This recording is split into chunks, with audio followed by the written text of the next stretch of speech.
আগের দিন যে ভিডিওটা তোমরা দেখেছো প্রিন্সের নানির বাড়ি থেকে ফেরার, এটা তারই সেকেন্ড পার্ট। তো ওর বাবার বাইকে আমিও উঠে পড়েছি। এবার আমরা যাচ্ছি। এই যে প্রিন্স বসে আছে মাঝখানে, ও বসে বসে চারিদিকে লাইট দেখার চেষ্টা করছে। তারপরে ওর আর বসতে ভালো লাগছিল না, কারণ বসে বসে ঠিক দেখতে পাচ্ছে না। এবার জেদ করে উঠে দাঁড়িয়েছে। এই যে দেখো, ও দাঁড়িয়ে পড়েছে, আমাদের সাথে যাচ্ছে।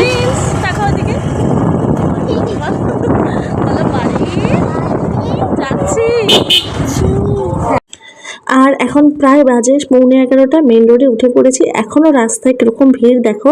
তোমরা তো জানোই বারুইপুরে কীরকম সেল হয়, একদম খুব জমজমাটভাবে হয় এবং অনেক দূর দূর থেকে লোকেরা এই সেলে কেনাকাটি করতে আসে।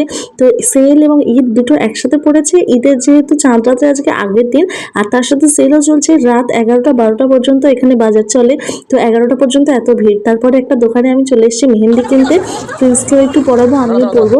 তারপরে প্রিন্স ওর পাপার কাছ থেকে ছুটে এই যে 20 টাকা নিয়ে এসে কাকুটাকে দিল। মেহেন্দির টাকাটা ও দিয়ে বাইরে এখানে অনেকগুলো টিপ ঝুলছে। ওর টিপগুলো মনে হয় পছন্দ হয়েছিল, নিয়ে খুব টানাটানি করছিল। তো আমিও ভাবলাম আমার টিপ শেষ হয়ে গেছে, নেব। আমিও ওইখান থেকে 2 পাতা টিপ নিলাম, নিয়ে আবার আমরা বাড়ির দিকে চলে এলাম। আর এইটা হচ্ছে প্রিন্সের দাদু বাড়ির যে গলিটা, এখানে এত সুন্দর করে গেট করেছে। এখানে এত সুন্দর করে গেট